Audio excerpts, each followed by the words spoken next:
Hello friends, welcome again to my YouTube channel that is Basic Science with Sajna and my today's topic is DNA replication. तो friends इसके अंदर main topic जो main point है DNA replication में वो कौन कौन से हैं पहले तो मैं आपको इसके बारे में बताऊंगी। तो डीएनए रेप्लिकेशन में जो मैं यहाँ पे आपके लिए डिस्कस कर रही हूँ वो है मैं कुछ की पॉइंट्स इसके डिस्कस करूँगी। तो पहले तो क्या कि डीएनए रेप्लिकेशन क्या होता है, किसे हम कहते हैं। The second one, step in DNA replication, यानी कौन कौन से स्टेप जो हैं वो डीएनए रेप्लिकेशन में इन्वॉल्व होते हैं।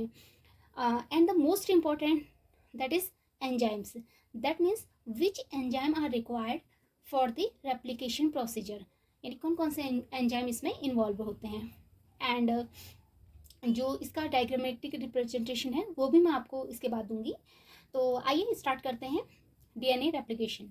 तो डीएनए रेप्लिकेशन नाम से जैसा कि डिफाइन हो रहा है, डीएनए रेप्लिकेशन रेप्लिका मीन्स होता है कॉपीज बनाना, 1 से 2, 2 से 4, 4 से 8, इस प्रकार के मल्टी कॉपीज।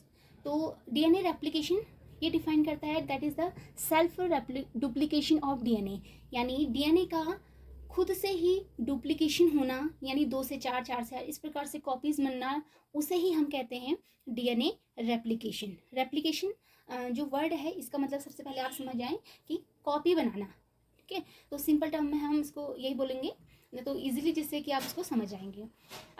यह प्रोसीजर कहाँ होता है, जो इससे पहले वीडियो में मैंने सेल साइकिल के बारे में डिस्कस किया है। तो सेल साइकिल में और सेल साइकिल में जो हमारा इंटरफेज होता है, और इंटरफेज में भी हमारे 4 फेज होते हैं, मैं पहले डिस्कस कर चुकी हूँ। तो उन फेज में जो कि एस फेज होता है हमारा, एस फेज यानी सिंथेसिस फेज जिसको हम कहते हैं, वहाँ पे डीएनए का रेप्लिकेशन होता है, यानी मल्टीपल कॉपीज ऑफ डीएनए बनती हैं और जो कि सेम होती है अपने पेरेंट्स जो स्ट्रैंड होता है उसके। तो हमने यहाँ पे देख लिया कि कहाँ बनती हैं। अब हम बात करते हैं स्टेप की। स्टेप कौन कौन से स्टेप इसमें इन्वॉल्व हैं। Number 1, activation of deoxyribo nucleotides. तो इसमें कि जैसे मैंने आपको बताया एक्टिवेशन, जैसा कहते हैं डीएनटीपीस होते हैं जो न्यूक्लियोटाइड्स होते हैं डीएनए के, जैसा कि हमें पता ही है। एडेनिन जो क्षार होते हैं हमारे, एडेनिन, थाइमिन, ग्वानिन, साइटोसिन, इससे पहले मैं उनके बारे में बता चुकी हूँ कि न्यूक्लियोटाइड क्या होते हैं, न्यूक्लियोसाइड क्या होते हैं। तो जो डीएनटीपीस होते हैं उनका एक्टिवेशन होता है, यानी पहले वो मोनोफॉस्फेट रूप में होते हैं, then they change to the triphosphate. And तो वहाँ पे क्या होता है कि ये ट्राईफॉस्फेट बनते हैं और यहीं पे रिक्वायर्ड होता है जो कि रेप्लिकेशन प्रोसीजर में जो हमारा फर्स्ट स्टेप इन्वॉल्व होता है ट्राईफॉस्फेट में इनका चेंज होना, जैसे डीएटीपी, डीजीटीपी, डीसीटीपी और टीटीटीपी, इन सब में इनका चेंज होना। सेकेंड आता है uncoiling of super coil of DNA, that is हमें पता है कि डीएनए हमेशा हमारा सुपर कॉइल फॉर्म में होता है। एंड अनकॉइलिंग की अगर हम बात करते हैं तो जो सुपर कॉइल फॉर्म होता है वो अनकॉइल होता है, यानी सबसे पहले उसमें कहीं से कट लगना जरूरी है। तो जैसा कि मैंने आपको कहा कि की पॉइंट्स एंजाइम्स की हम बात करेंगे, तो which enzyme required in uncoiling of super coiling of DNA. तो एंजाइम टोपो आइसोमरेज, यहाँ पर आप देख सकते हैं enzyme topoisomerase required for the uncoiling of super coil of DNA. तो टोपो आइसोमरेज में भी 2 आइसोमरेज होते हैं हमारे, topoisomerase first and topoisomerase second. So topoisomerase first क्या करता है, यह जो होता है डीएनए के, हमें पता है कि 2 स्ट्रैंड होते हैं, तो topoisomerase first cut on single strand, तो उन 2 में से जो एक स्ट्रैंड होता है उस पर एक कट मारता है, जिससे क्या होता है कि डीएनए अनकॉइल, सुपर कॉइल से अनकॉइल, यानी अनकॉइल का मतलब है कि खुलना, ओपन होना स्टार्ट हो जाता है। और टोपो आइसोमरेज सेकंड जो होता है वो डीएनए के दोनों स्ट्रैंड को एक साथ कट कर सकता है। सो ये इसका फंक्शन है। तो हमें फिलहाल यहाँ पे डीएनए के सुपर कॉइलिंग के लिए जो है अनकॉइलिंग के लिए इसकी ज़रूरत होती है। अब देखिए डीएनए अनकॉइल हो गया हमारा, डीएनए खुलने लग गया, ओपन होने लग गया, जो कि पहले सुपर कॉइल फॉर्म में था। अब डीएनए में कट लग गया है, दैट मीन्स क्या, उसके दोनों स्ट्रैंड क्या हैं, एक दूसरे से थोड़ा सा जो कि पहले एक दूसरे से बिल्कुल जुड़े हुए थे, अब वो क्या करेगा, ओपन होना स्टार्ट हो जाएगा, यानी दोनों हेलिक्स जो हैं एक दूसरे से अलग होना स्टार्ट हो जाएंगे। थर्ड स्टेप में हम देख रहे हैं अनवाइंडिंग ऑफ डीएनए हेलिक्स। तो यहाँ पर आप देखते हैं यहाँ पे क्या होता है, अनवाइंडिंग कैसे होती है। सबसे पहले क्या होता है, ओरिजिन ऑफ रेप्लिकेशन लिखा है मैंने, यानी कि जहाँ पे डीएनए जो है टोपो आइसोमरेज जहाँ पे कट मारता है वहाँ पे हमारा ओरिजिन ऑफ रेप्लिकेशन होता है, यानी वहीं पे से रेप्लिकेशन का शुरुआत होगी, यानी डीएनए जो होगा अनवाइंड होना शुरू करेगा, खुलना शुरू कर देगा, ओपन होना शुरू कर देगा। और वो जहाँ पे ये कट कहाँ पे लगता है, ये कट वहाँ पे लगता है जो कि रिच होता है एडेनिन और thymine, A T rich region जहाँ पे होता है वहाँ पे कट लगता है, दैट इज अनवाइंडिंग हेलिक्स की वहाँ से स्टार्ट हो जाती है। ठीक है। एंड द एंजाइम, जो कि enzyme which are required here for unwinding of DNA helix, वो एंजाइम होता है हेलिकेज। हमने यहाँ पे लिखा है हेलिकेजेस होते हैं जो कि यूज होते हैं for unwinding of DNA helix. यानी कट मारने का काम तो टोपोआइसोमरेज ने कर दिया है, लेकिन उस कट के बाद उसको जो डीएनए के हेलिक्स है उसको अनवाइंड करने का काम कौन करेगा, एंजाइम हेलिकेजेस करेंगे। ठीक है, तो वहाँ पर से अनवाइंडिंग शुरू हो जाएगी, यानी डीएनए का जो हेलिक्स है वो ओपन होना शुरू हो जाएगा एक किनारे से, एक छोर से। और उसके बाद ये है कि एसएसबीपी यानी सिंगल स्ट्रैंडेड बाइंड प्रोटीन, ये जो एसएसबीपीज होते हैं इन्हें स्टेबलाइजिंग डीएनए स्टैंड के लिए यूज़ किया जाता है, या इन्हें स्टेबलाइजिंग प्रोटीन भी कहते हैं। ये क्यों यूज़ होते हैं ये मैं आपको बताती हूँ। क्योंकि क्या होता है कि जब देखिए डीएनए का एक स्टैंड से, जैसे आप किसी वायर को इमेजिन कर सकते हैं, किसी तार को इमेजिन कर सकते हैं, जब वो एक किनारे से खुलता है, ओपन होता है, तो उसके दूसरे छोर पर क्या होता है कि टाइटनिंग होने लग जाती है, टाइट होने लग जाता है वो, जिससे क्या होता है कि उसमें टूटने का डर रहता है, मेनली हम कह सकते हैं। तो वहाँ पे क्या होता है कि उस चीज़ को स्टेबलाइज करने के लिए, यानी ताकि एक साइड से अगर खुल रहा है तो दूसरी साइड को टेंशन ना हो, जो डीएनए का स्टैंड है हेलिकल जो है उसमें दूसरे साइड को क्या होता है बहुत ज़्यादा सुपर कॉइलिंग ना हो।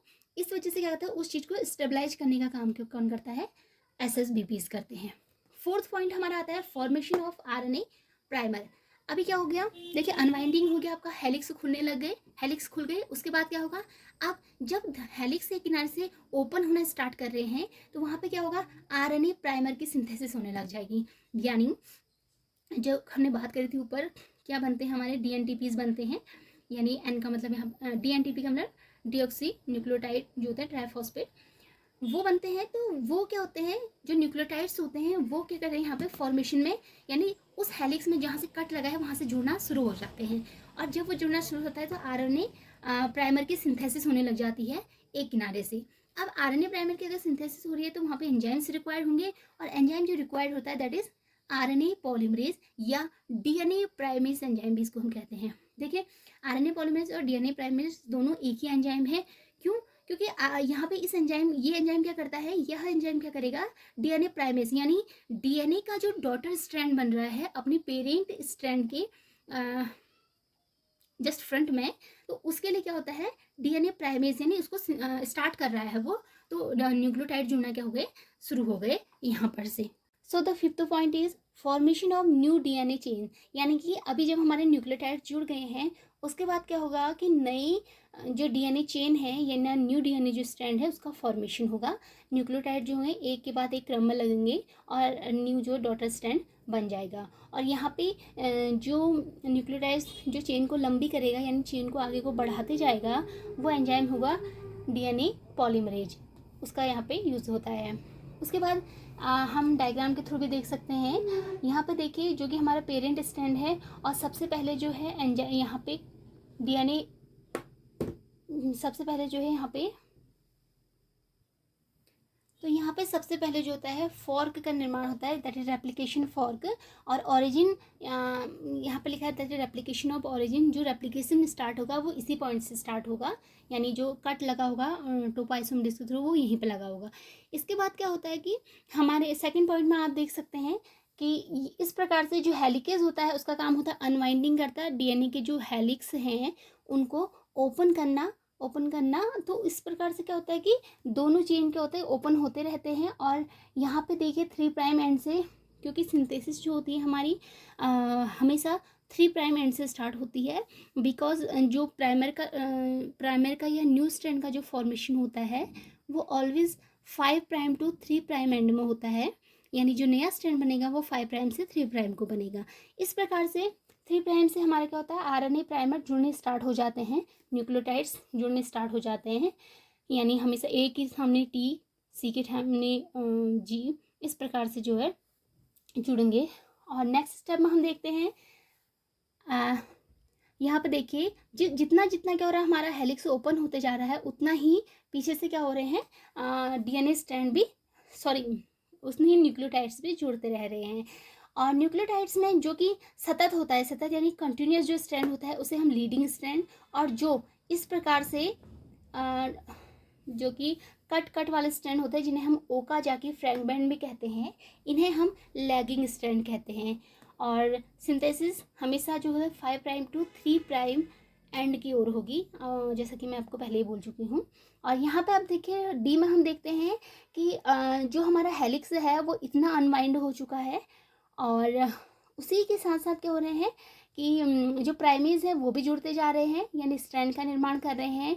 और यहाँ पे एक नया एंजाइम है डीएनए लाइगेज। अब डीएनए लाइगेज का काम होता है इन जो स्ट्रैंड जो बने हैं, यानी जो ओकाजाकी फ्रेगमेंट्स हैं, जो ये लैगिंग स्ट्रैंड हैं, इनको जोड़ करके स्ट्रैंड का निर्माण करना। उसके बाद है, और इस प्रकार से जो होता है हमारा फाइनल जो बन जाता है वो रेप्लिका यानी डीएनए स्ट्रैंड बन जाता है। यानी उसके बाद क्या होगा कि ये जो है पूरी तरीके से इसका सिंथेसिस होगा, और ये दोनों हेलिक्स क्या होंगे, ओपन हो जाएंगे, अलग हो जाएंगे एक दूसरे से दोनों स्ट्रैंड, और इनके डॉटर स्ट्रैंड जो होंगे वो बन जाएंगे। और यहाँ पर भी आप देख रहे हैं कि डीएनए के जो दोनों स्ट्रैंड हैं उनका जो सिंथेसिस है वो 5 प्राइम टू 3 प्राइम एंड में है, और इस प्रकार से क्या है कि दोनों डॉटर स्ट्रैंड बन चुके हैं। So this is all about the DNA replication. And